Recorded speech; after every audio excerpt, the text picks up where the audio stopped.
Di tengah sinar hijau yang menandakan Kohaku dan Kinro akan segera membatu, Amaryllis meneteskan air matanya. Dia sudah dipercaya Kohaku untuk menyampaikan semua rahasia yang ditemukan tim penyusup. Kohaku teringat perkataan Senku, jika ini pertarungan sains, maka dia tidak akan kalah. Sekarang yang harus Kohaku lakukan hanyalah percaya dan menunggu teman-temannya datang dengan sains. Kinro juga yakin kalau semuanya akan baik-baik saja. Sementara itu di gua, Senku dan yang lain sudah membangkitkan teman-temannya lagi. Pertama ialah Yusuriha. Taiju sangat senang dengan kebangkitan Yusuriha. Dengan kebangkitan Yusuriha ini, penyusunan patung-patung akan semakin cepat. Seketika Chrome juga dibangkitkan. Chrome berteriak seperti halnya Kaseki. Kaseki hanya tersenyum karena tingkah Chrome itu, karena mereka ialah duo penciptaan. Jadi pekerjaan Chrome selanjutnya harus menemani Kaseki untuk bekerja membuat drone. Dengan kebangkitan Chrome, Senku berpikir jika tim pembuatan drone sudah lengkap, sekarang perang 3 dimensi akan segera dimulai. Maka dari itu mereka membutuhkan ahlinya 3 dimensi. Mereka pun langsung membangkitkan Ukyo dari pembatuan. Ukyo langsung paham dengan situasi di sana setelah diberitahu oleh Senku. Jadi yang mereka butuhkan saat ini ialah informasi tentang musuh. Senku meminta Ukyo agar tenang karena Kohaku dan yang lainnya sedang menyusup untuk mencari informasi musuh. Seketika Ukyo mendengar sesuatu yang datang. Selang beberapa saat muncullah bayangan seseorang yang sedang berenang ke arah mereka. Ternyata orang itu ialah Amaryllis. Amaryllis langsung menceritakan semua yang terjadi pada Kohaku dan Kinro. Hal ini pun langsung membuat tawa orang-orang di sana seketika terdiam. Selain itu, Amaryllis juga menceritakan semua hal yang ia ketahui mengenai informasi musuh. Suika bertanya, apakah Soyose itu berhubungan dengan keluarga Tuan Pemimpin? Ryusui berkata, kalau yang mengatakan mirip hanyalah Kinro saja. Senku menggerakkan giginya. Dia berkata kalau itu tidaklah penting untuk sekarang, karena yang harus mereka ketahui untuk sekarang ialah kekuatan yang dimiliki musuh. Senku menyiapkan peta Pulau Selatan. Mereka akan menggunakan kecerdasan untuk menyusun informasi kecil yang mereka miliki. Taiju hanya tersenyum melihat para petinggi kerajaan sains yang kini sudah berkumpul lagi.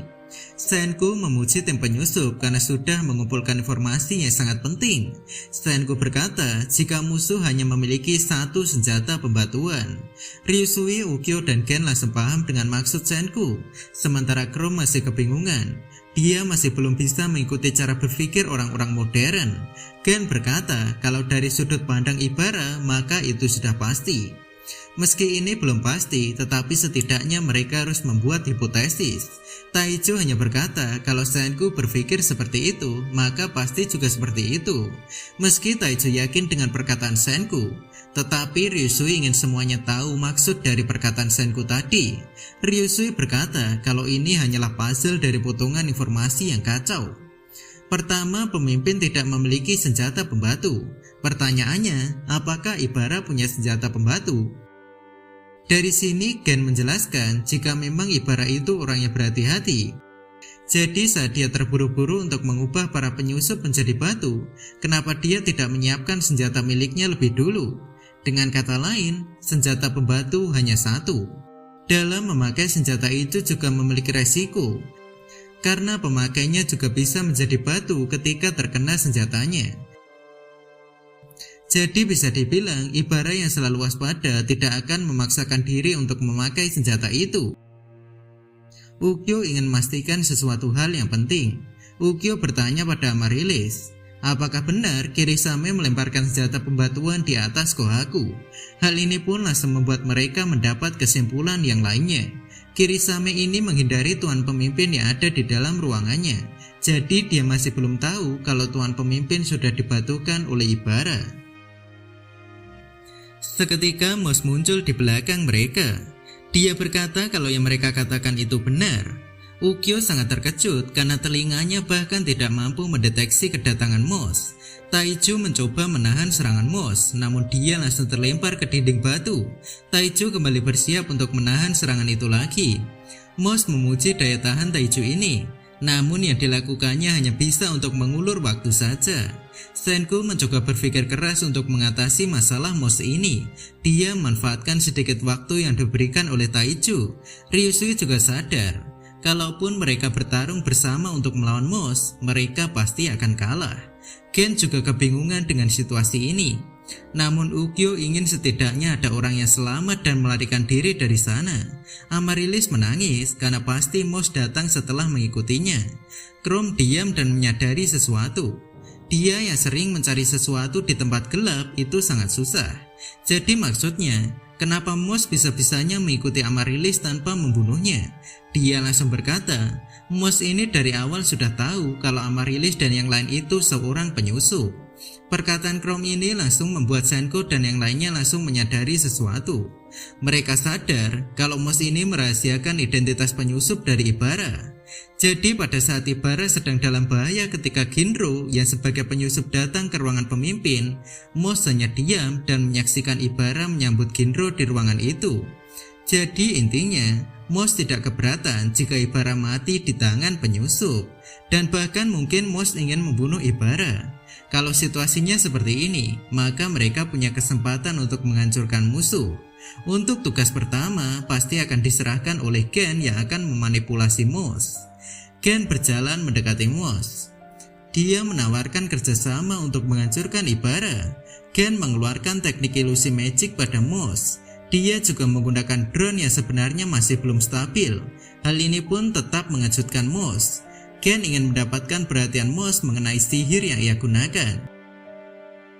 Padahal yang Gen gunakan itu ialah ilusi dan sains. Namun Gen ingin membuat Moss menganggapnya sebagai sihir. Dengan sihir ini, mereka bisa dengan mudah untuk mengambil senjata pembatuan milik Kirisame. Trik pertama Gen ini membuat kartu terlemah mereka terlihat seperti Aseko. Jika ini berhasil, maka mereka punya kesempatan untuk menarik orang terkuat di tempat musuh ke pihak mereka. Gen mulai berdiri di samping Moss dan menggodanya. Kalau Moss mau menjadi rekan mereka, maka dia akan dengan mudah menjadi bos di istana. Dari sini kita dijelaskan tentang teknik manipulasi yang dilakukan oleh Gen. Teknik ini sering digunakan karena berdiri di samping akan terasa lebih akrab dibandingkan berdiri berhadapan. Dengan drone tadi, maka sudah bisa mendekati Moss lebih jauh lagi. Selanjutnya Gen memuji kekuatan Moss. Dia sengaja untuk mengatakan sesuatu yang sedikit melenceng dari fakta. Hal ini membuat Moss menanggapinya dengan fakta itu. Ini juga dijelaskan dalam teknik manipulasi Gen yang kedua. Trik ini digunakan agar Moss merespon dan termanipulasi tanpa ia sadari. Gen berkata jika Moss seharusnya bisa membunuh Ibara dengan mudah. Moss menanggapi perkataan Gen ini. Dia berkata menghabisi para penyusup atau membunuh Ibara. Manakah yang lebih baik? Tetapi untuk sekarang, Moss mungkin mau mendengarkan apa yang ingin dikatakan Gen terlebih dulu. Dan seperti yang mereka tahu kalau dalang dibalik pembatuan pemimpin ialah Ibara. Jadi Moss menganggap kalau Ibara sudah melakukan apa yang harus ia lakukan. Lagi pula Ibara juga sudah tua dan telah waktunya pensiun. Dengan ini Moss akan mendapatkan harem di istana. Senku tersenyum. Jika Moss berpikir seperti itu, kenapa juga dia tidak segera membunuh Ibara? Ternyata alasan Moss tidak melakukannya karena Ibara punya senjata pembatuan. Bisa dibilang jika Ibara diserang, maka Kirisame juga tidak akan tinggal diam. Meski Moss memberitahu kalau pemimpin dibatukan oleh Ibara sekalipun, mungkin Kirisame juga tidak akan mempercayainya dan malah menganggap Moss sebagai pengkhianat. Inti dari pembicaraan ini, Moss menganggap kalau senjata pembatu itu menghalangi tindakannya. Sedangkan di pihak Senku, mereka ingin senjata pembatuan. Jadi kepentingan mereka seimbang. Gen langsung kembali mendekati Moss. Jika yang mereka inginkan ialah senjata pembatuan, bukankah ini pertukaran yang setara? Gen menawarkan bantuan sihir mereka untuk membantu Moss, tapi syaratnya Moss harus menyerahkan senjata pembatuan. Gen langsung mengatakan syarat ini dengan suara dan wajah yang mengesalkan. Moss berkata, jika yang memiliki kekuatan adalah dirinya, jadi senjata pembatu juga akan menjadi miliknya.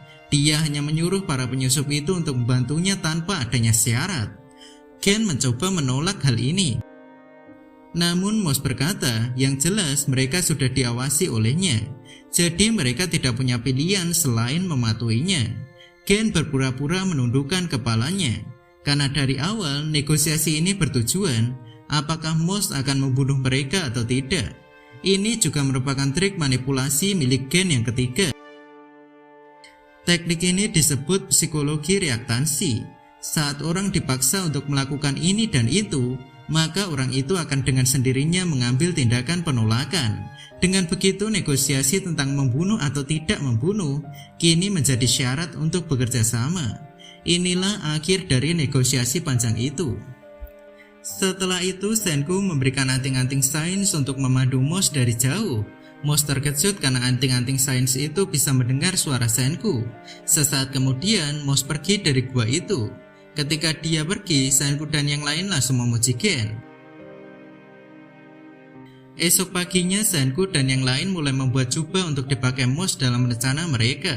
Setelah selesai dibuat, Senku langsung meminta Moss untuk mengambil peralatan yang disiapkan. Ketika Moss pergi ke sana, Senku memberitahu Moss jika kerajaan sains itu lemah. Jadi jika mereka menyerang ke istana, pasti mereka akan kalah. Untuk itulah dia ingin Moss membuat istana percaya kalau musuh itu sangat kuat. Hal ini bertujuan agar musuh mau tidak mau harus memakai senjata pembatu. Ketika malam tiba, rencana dilakukan.